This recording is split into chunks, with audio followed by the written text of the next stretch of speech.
Sin duda, Stephen King ha sido un referente en la literatura de terror en el siglo XX y en las 2 décadas del segundo milenio. Hoy es un escritor de culto entre los millones de lectores que gustan del género.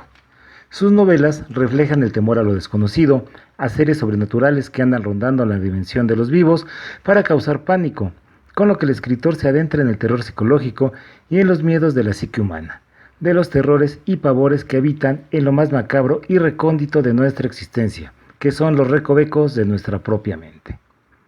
De su vida hay pasajes que muchos conocemos, como el talento innato que tuvo como un excelente escritor, mismo que mostró desde temprana edad y que lo llevó a buscar una oportunidad en el peleado y selecto círculo editorial de los Estados Unidos. Alabamos también su tenacidad y sabemos que su infancia y juventud, si no fue pobre, sí con carencias. Conocemos sobre los problemas de sus adicciones y sus miedos que magistralmente los llevó a la palabra escrita. Con Carrie se dio a conocer y lo sacó de la pobreza, y de ahí comenzó una gran carrera literaria que lo han colocado como uno de los escritores más prolíficos y vendidos de nuestros tiempos. Pero también ha sido duramente criticado por plagiar ideas de la prensa o de otros escritores menos conocidos. Pero sus éxitos no solo han sido en la literatura, también al menos 50 de sus novelas y relatos han sido adaptados a la pantalla grande con gran éxito en taquilla, además de ser sumamente populares como Carrie, Cementerio de Animales, Miseria, El Resplandor y sobre todo It, o Eso, como lo conocemos en español.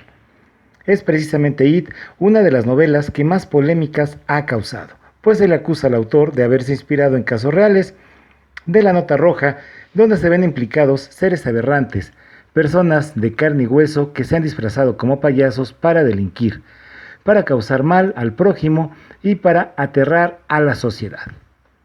Basarse en la realidad no es algo que debe preocuparnos, ya que en cierta forma un escritor debe inspirarse en algo. Más bien debemos preguntarnos, ¿dónde?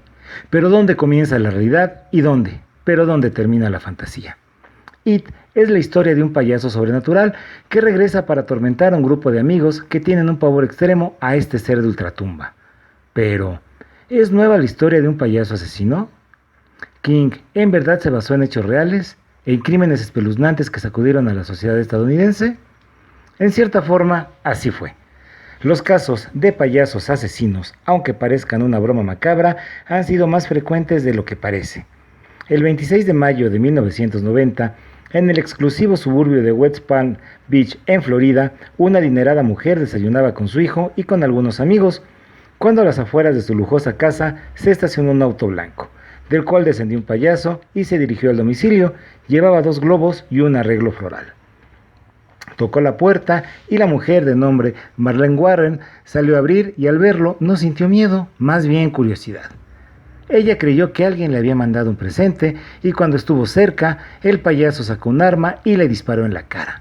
2 días después murió. Se especuló que Michael, el marido de Marlene Warren, la mandó matar porque estaban en un proceso de divorcio, además de que había un jugoso negocio y un abultado seguro de vida de por medio. El crimen por años quedó sin resolver y fue 27 años después que se apresó a una mujer que resultó ser pareja sentimental del viudo. El caso se le conoce como el payaso de los globos. Otro más que cimbró a Estados Unidos fue el del pastor Paul Carlock Jr. Este hombre, de aspecto bonachón, además de ser ministro de culto, se vestía de payaso y se dedicaba a cuidar a los niños que asistían a la escuela dominical en una iglesia de Springfield.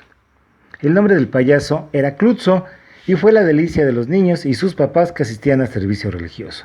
Sin embargo, fue en un viaje a Filipinas, cuando actuaba para los niños de un orfanato, la policía realizó una revisión de rutina y lo que encontró cambió su vida. En su computadora y en una cámara que llevaba encontraron fotos de niños desnudos y pornografía infantil. Este hombre de 57 años fue acusado de abuso sexual infantil y muchos niños testificaron en su contra durante el juicio que lo llevó a prisión. En 2007 murió en la cárcel al ser forzado por un guardia que le dio una descarga eléctrica al negarse al salir de su celda. ¿O qué pasa con la tétrica historia de Sosavi, un mediocre payaso de origen checo que se caracterizó por usar una larga nariz en vez de la tradicional nariz roja y abultada? Se cuenta que la noche de su debut en un teatro, allá por 1920, realizó una vieja rutina y sin chiste, por lo que la gente lo abucheó. En su desesperación, este personaje roció el teatro con gasolina e intentó incendiarlo con el público adentro, pero el dueño pudo detenerlo. Días después, este malogrado payaso se quitó la vida. Sin embargo, se dice que su alma en pena se aparecía en el teatro, dejando un penetrante olor al líquido con el que embalsaman los cadáveres, o John Gacy, que encarnaba a Pogo el payaso. Este respetado hombre de la sociedad, próspero empresario y apegado a la iglesia, violó y mató al menos a 30 hombres jóvenes, a los cuales enterró en el sótano de su casa. ¿Verdad o mentira? ¿Los payasos son personajes simpáticos dedicados a hacer reír a la gente? ¿O hay seres perversos que se maquillan para matar? Como siempre, la última y más valiosa opinión es la suya. Soy Jorge Gallo García, los invito a que visiten nuestra página en Facebook, el blog en Blogger y el canal en YouTube. Dele like y suscríbase para que podamos seguir investigando.